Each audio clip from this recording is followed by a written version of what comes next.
This video is sponsored by War Thunder. Dark space.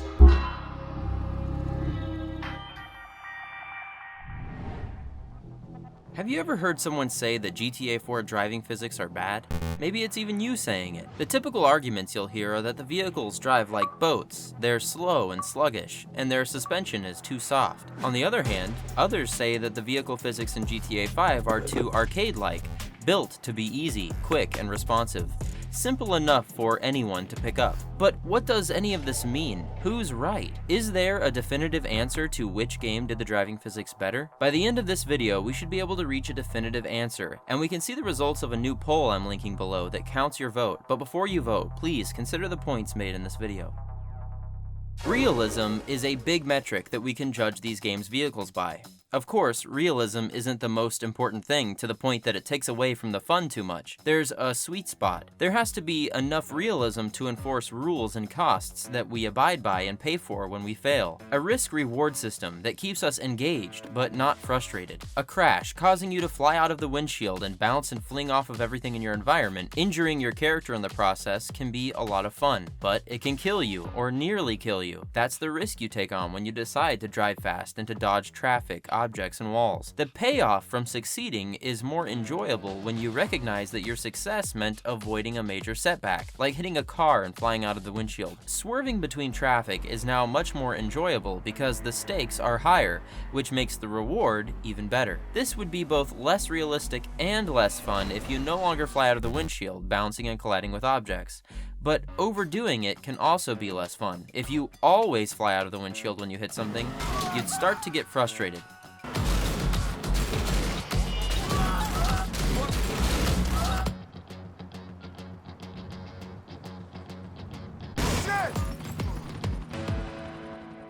In other words, too much realism can be unfun, but also, being too unrealistic can also be unfun. Before we can judge which game is more realistic, we need to know what realism is. We can do this by going outside and touching grass. We can do this by looking at real-world driving footage and simulation driving games.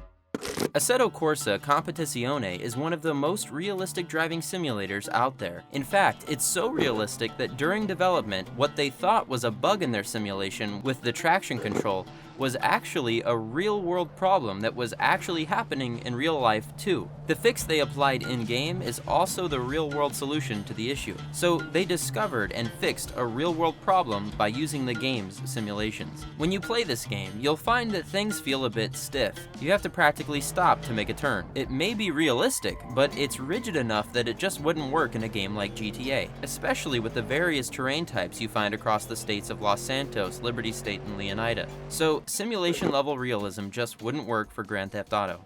When we look at real-world maneuvering tests, we see that wild steering left and right can cause your car to flip. Similarly, the Patriot in GTA 4 can also roll over from simply turning left and right at high speeds. This isn't something that's present in GTA 5. And we'll get into why that is later. Another important thing we see from real-life footage is that cars bend, break, and deform. BeamNG is the clear winner in the vehicular damage department. BeamNG uses soft body physics to simulate the physics of vehicles in their environment. BeamNG came out in 2012 and can be traced back to 2005 as Rigs of Rods. Rigs of Rods was released in 2005 and was made by many of the same developers that later went on to make BeamNG. To compare, GTA 4 was released 3 years after Rigs of Rods, so it's not like developers can't make realistic damage effects in games.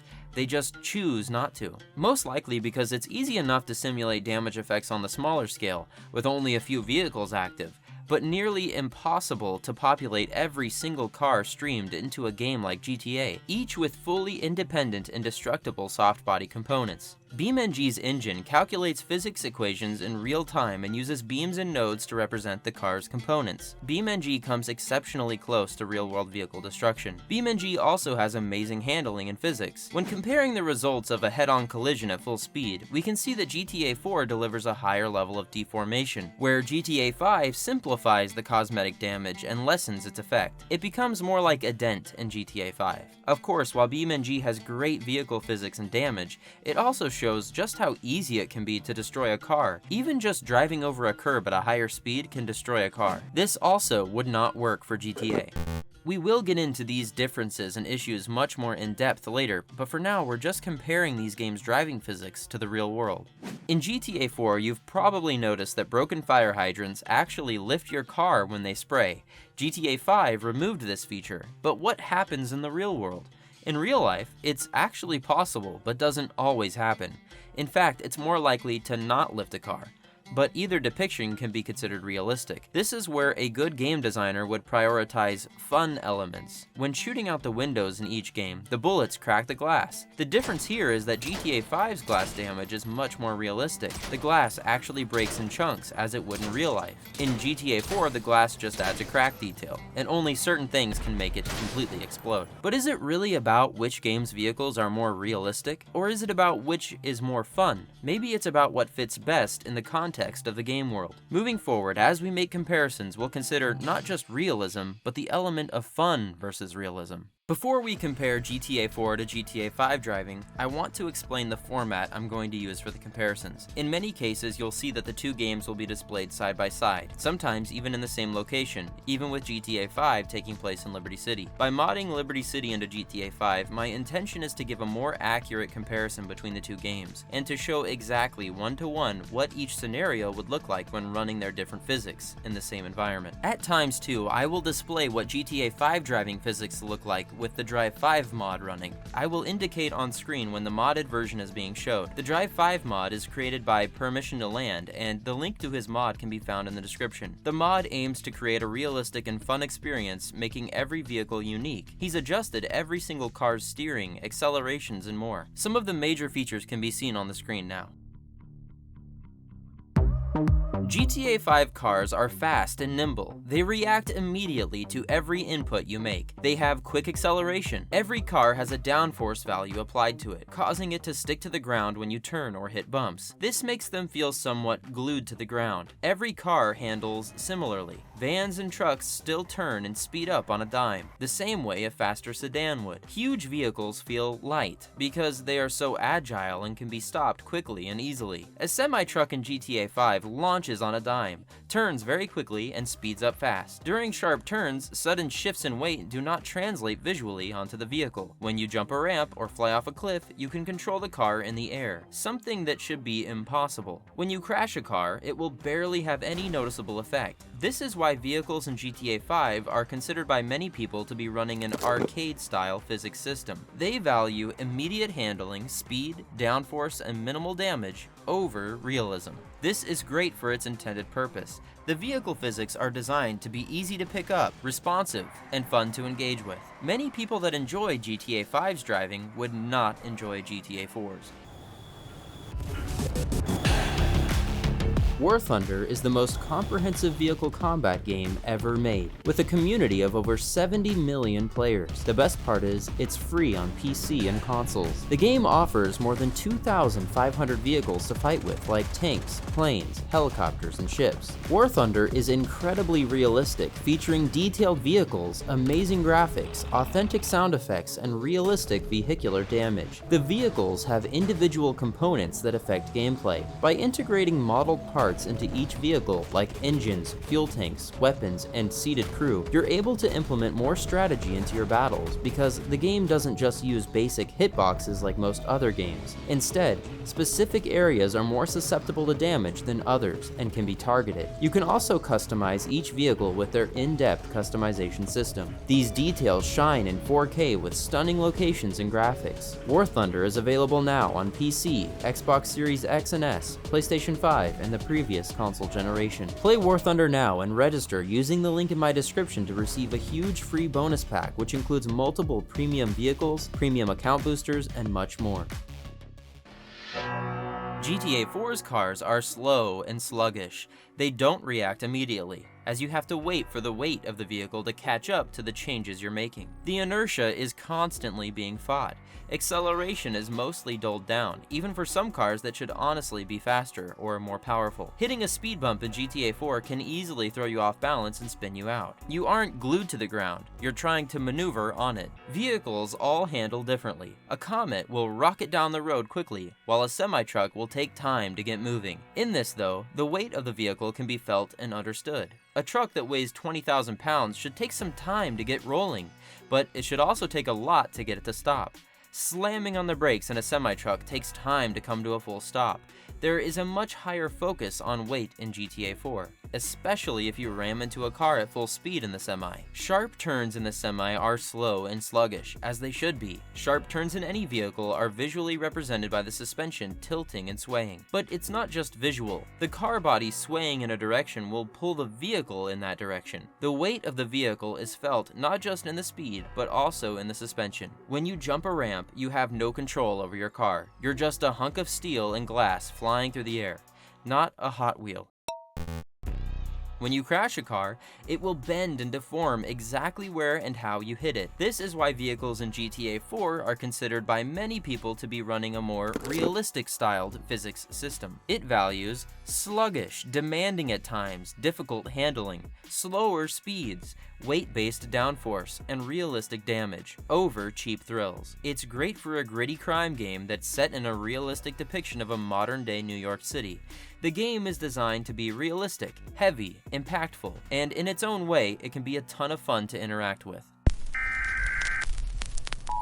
This is a public service announcement. Rockstar Games has increased the price for GTA Plus from $6 to $8. This is a clear sign that things are going to get much worse in GTA 6 Online, and people are still subscribed to this worthless cash grab. All the wild games are increasing in price to $70, and some god-awful basketball games sold by Take-Two are selling for $100. This is a public emergency notification. If you are subscribed to GTA Plus, please check the description for information on how to cancel your subscription. Now back to your regularly scheduled programming. The suspension in GTA 4 tilts and sways. Many say it's too soft. Pulling forward and backwards can show how much they rock. Okay. In 5, almost nothing happens. Just what seems to be a simple tilt animation when you accelerate, but nothing much beyond that. If we enable the Drive 5 mod, we can see the swaying return in GTA 5. I think each game took it too far. 4 went overboard and 5 underdelivered. But if I had to choose between the two, I'd choose to have the active suspension from 4. It feels like you're actually influencing the car with your actions in 4.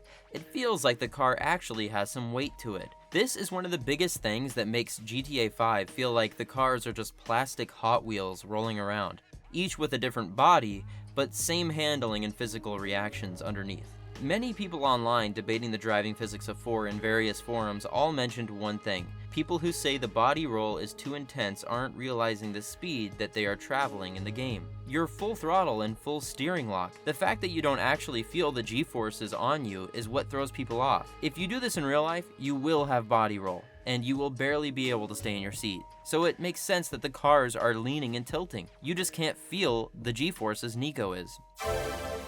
Nico leans in his seat depending on which direction Inertia is pulling him in.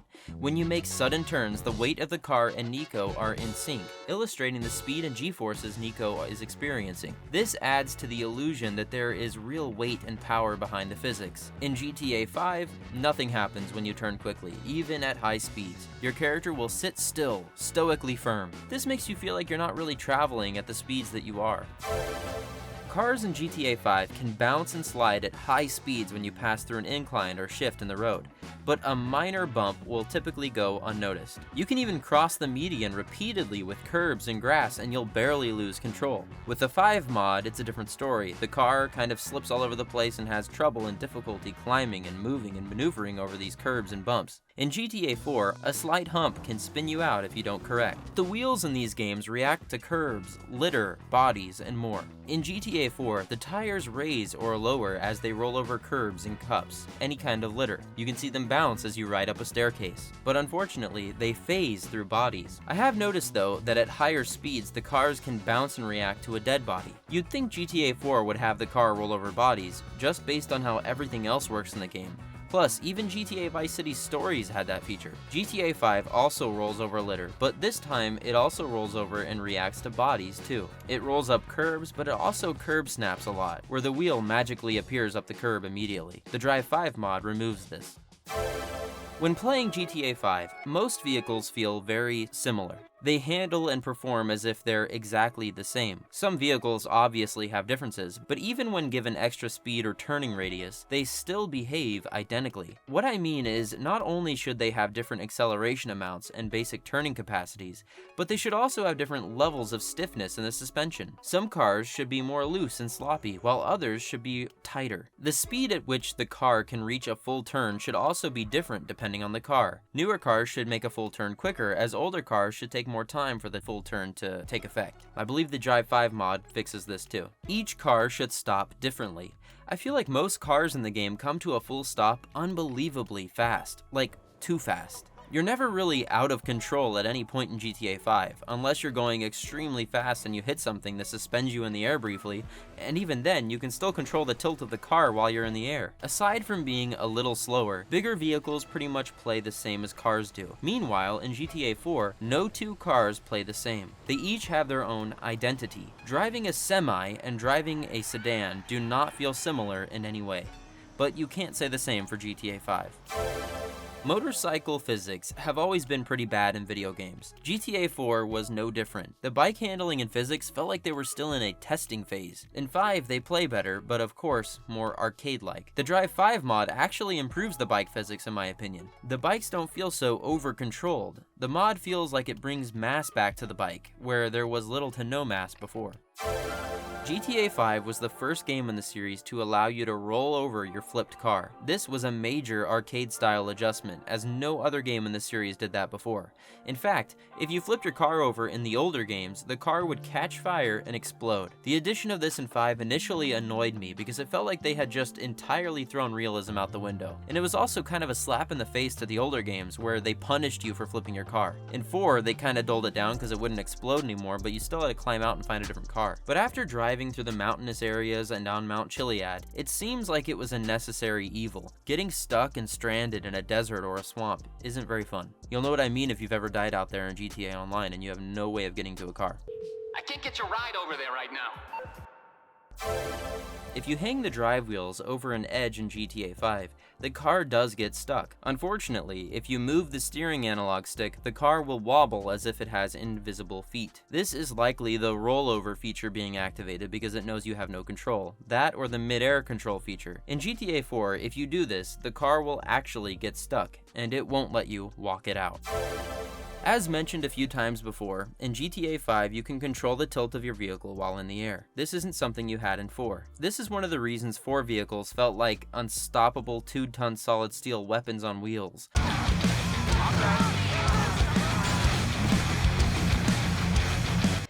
They were unpredictable, and driving one off the top of a building to fall down on and crush the drivers below felt realistic. Driving cars off buildings in 5 just feels like you're dropping a toy car off the countertop. This is mostly due to the soft body damage effects, which we'll cover soon. The ability to adjust yourself while you're in the air can definitely be more fun, because it gives the player more to do when they're driving and doing stunts. In 4, you're basically just waiting out the clock till you land and can do something again. But in my opinion, the only problem with letting us control our rotation while we're in the air is that it cheapens the experience for me. It makes me feel like I'm playing a Need for Speed game. I prefer the more realistic, grounded version. It also adds a new layer of difficulty to how you approach your jump, or even to how you'll react once you land. But the same could also be argued for 5. Being able to adjust mid-flight gives you more opportunities to do cool and challenging tricks.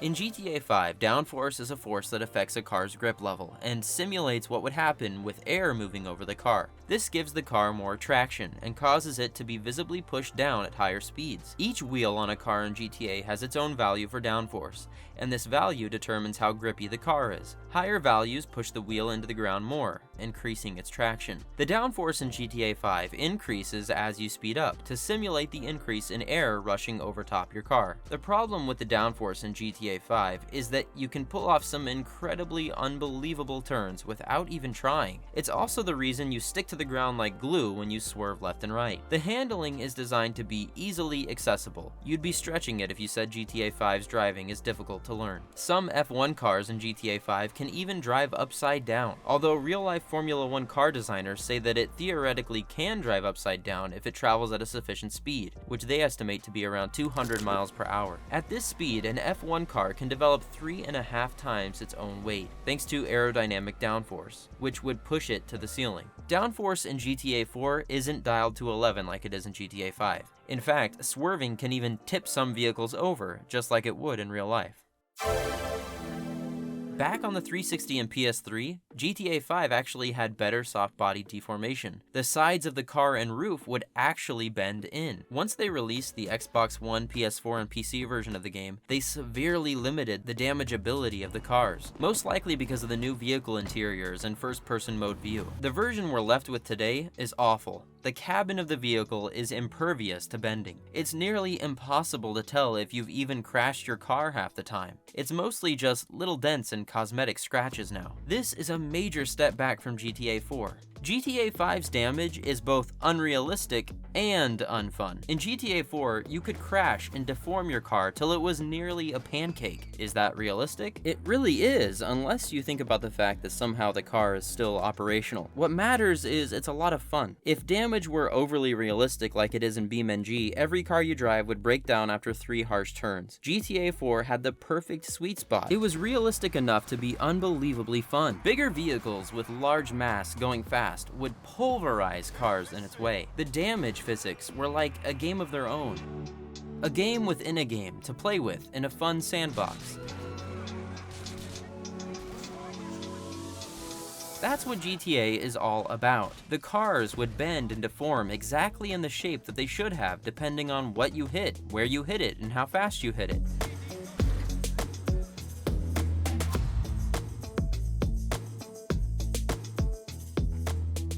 This also applied to NPCs. Hitting them would not only spray a blood decal on your car, but it'd also create dents and dings to your car too. In GTA 4 and 5, your wheels can lock up and you can experience camber. But in GTA 5 only, they can also be destroyed and detached from your car. Doors were real objects in 4, and this continued to be true in GTA 5. You could use them as cover and even knock them off if you left them open. The damage vehicles had in 4 really gave weight and mass to the cars, objects, and pedestrians. They were perfect, and I hope we see them again in GTA 6. The only damage we've seen so far in the trailer was a flipped van on the highway, and that looked more like a set piece than an actual in-game car accident. Flying out of your windshield is possible in both GTA 4 and GTA 5, but GTA Online doesn't include the feature. Many players found this feature to be frustrating, so I think that's why it's less common in GTA 5. But to be honest, the frequency that it would happen in GTA 4 was perfect for me. I think it added a cool element to the driving. If you're running from the cops and risking it all to escape, you have more to lose when you make riskier decisions that may send you flying out of your windshield. Then, as you rush to find a new car while the cops close in on you, there's a brief moment between cars on foot that's more tense than a typical police chase.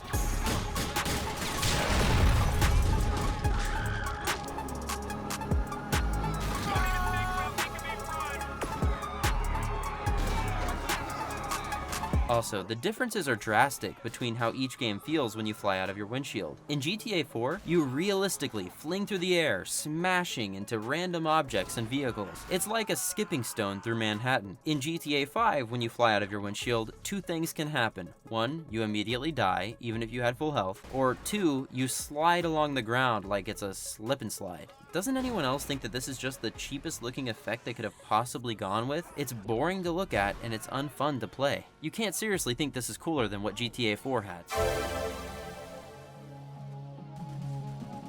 Bullet holes can riddle vehicles in both GTA 4 and 5, although there are memory limits and bullets do disappear. They look good in both games, but deeper in 4. Car doors are invincible from the inside on both games. In GTA 5, when shooting at hinged components on vehicles, they pop out. This does not happen in GTA 4. You can shoot through the cabin gap of a car in both games, but you cannot shoot rockets through the opening. In GTA 4, a thrown grenade will bounce off of an invisible cabin wall, while in GTA 5, a grenade will pass pass through the car entirely. Shooting the gas tank area in GTA 4 will cause the car to quickly catch fire, while in GTA 5 it will cause the car to leak flammable gasoline that can then be ignited by shooting at it. GTA 5 has much better glass damage. It's much more realistic as it actually shatters like real laminated glass in the front and rear windows. Then in the side windows, it shatters like tempered glass. It also breaks depending on where you shoot it. In GTA 4, when you shoot it, a crack decal is placed on the main windshield multiple times until it fills with the decal. It can be broken entirely only by exploding something near it, flying through the windshield, or crashing the car hard enough. You can't really just shoot them out with a gun.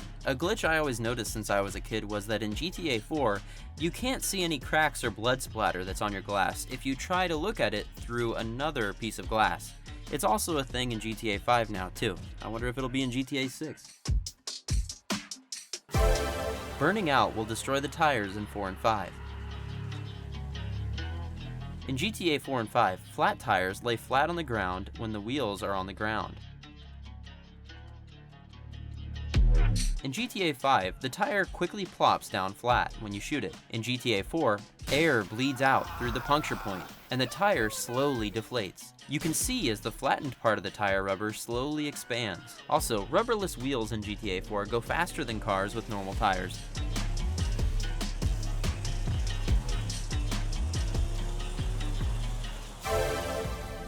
GTA 4 took huge steps forward in physics, but massive steps back in vehicles. GTA 4 episodes from Liberty City included a total of 123 vehicles that could be driven, ridden on, or controlled. In comparison, GTA San Andreas on the PlayStation 2 featured 189 vehicles. In GTA 5 and GTA Online, there are a total of 738 vehicles. The GTA 4 vehicle selection was disappointing for many who were longtime fans of the series. I remember being disappointed when I tried to pilot the private jets or the massive airliner. I remember looking around for trailers that would actually hitch to the semi-trucks, but they too were also all fake. It was really pretty stupid of them to park fake trailers next to the truck, just to confuse everybody.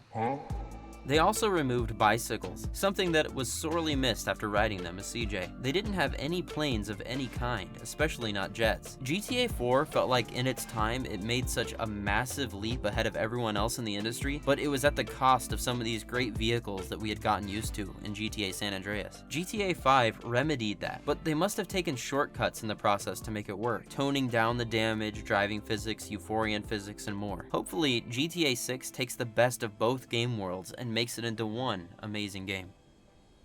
Who's that vehicle? It's the Infernus!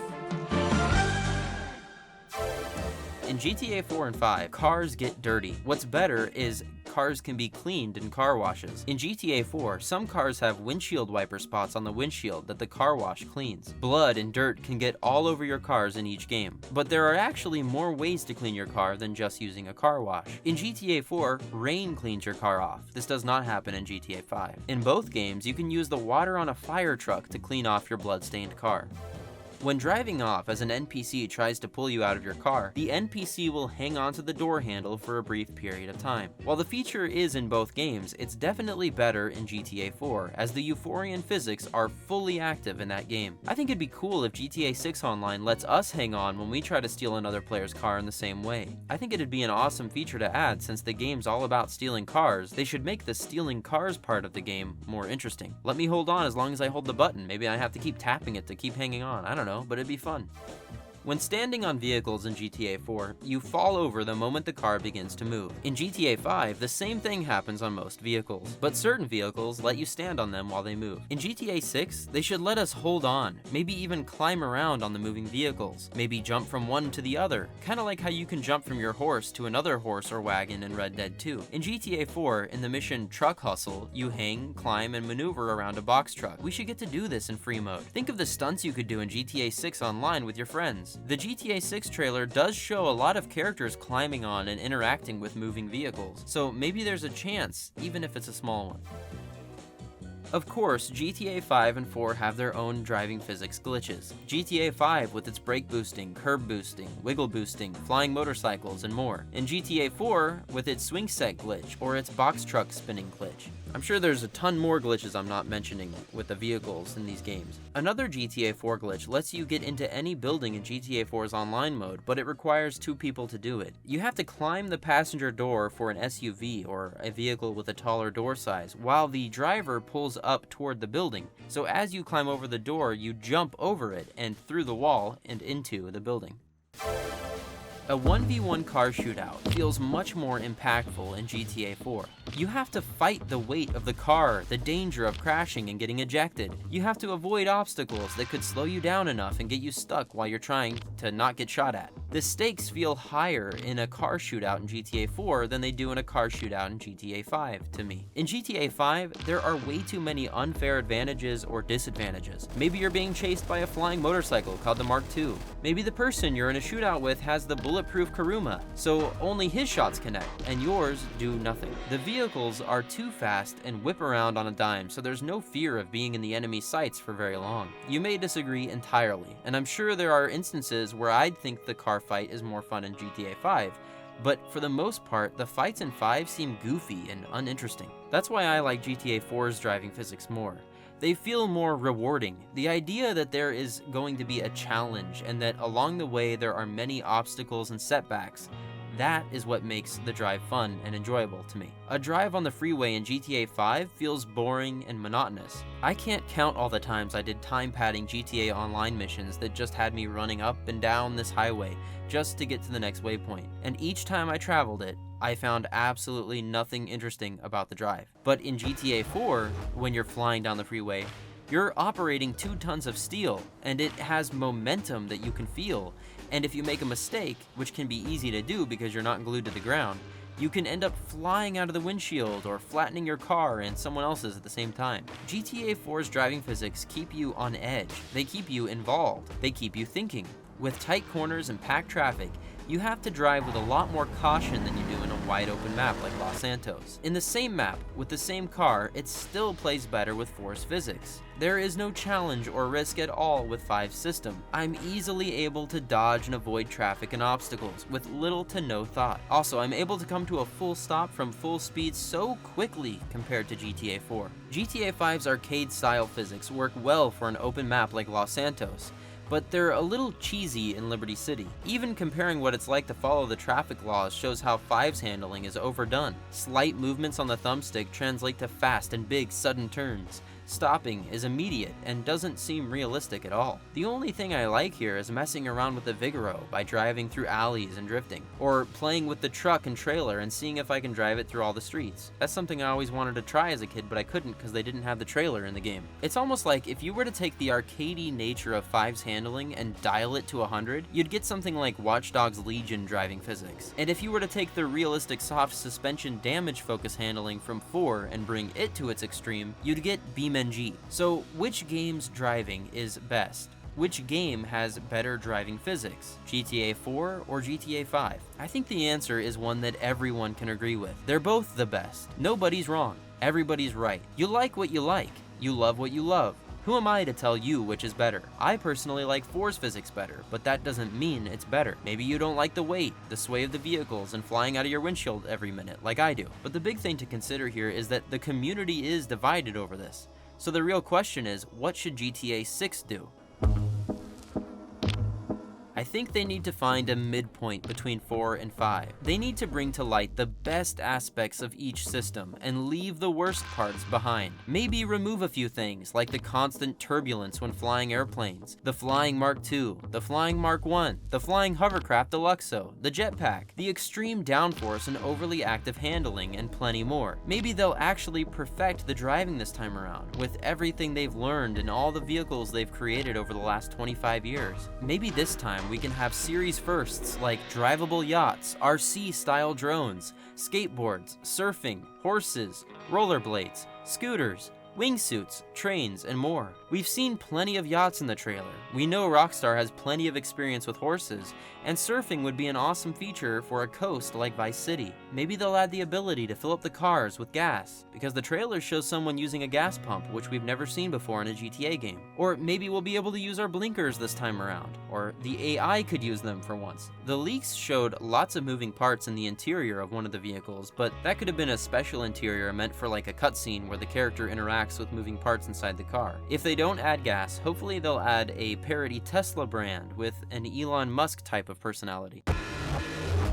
They need to remove the annoying AI that cuts you off, or make them use their turn signal if they're going to go over into your lane. One of the biggest updates we'll see to the driving in 6 has got to be the new AI system they created and patented for it. That alone is worth its own video, that I'd rather do once the game is out so we can analyze how the new AI drivers work. But the basic idea is that every car will now operate entirely differently than AI cars have in the past. They'll now be able to look far ahead and plan accordingly to surprises and changes in the road. Each driver will also have their own personality type, along with their vehicle having its own as well. The AI will also still be thinking and running and operative when they're not on screen as well, which is something we've never had before. Typically, the cars we see in GTA games are just analyzing whatever is in front of them frame by frame. And within each frame, the AI has no knowledge of the info from the frame before. But this new model will allow it to remember what came before and look to the future as well. From the sound of it, the driving AI will really be fun to play with this time around, rather than being, well, you know. For the fun of it, I've included a Google form that you can vote on for which game you think did the driving physics better. Better doesn't mean more realistic. Better means whatever better means to you. The votes are limited to 1 vote per Google account so that no one person can go vote unlimited times on one choice. This way we can see which driving physics the majority of you guys think was done better. Thank you for watching this video. If you made it this far into this video, then the driving physics probably mean a lot to you too. These driving physics from GTA 4 are 16 years old. That's ancient, and they still hold up and outshine pretty much every game that's come out since. Hopefully Rockstar brings back some of these older elements, but for now, all we can do is wait and see.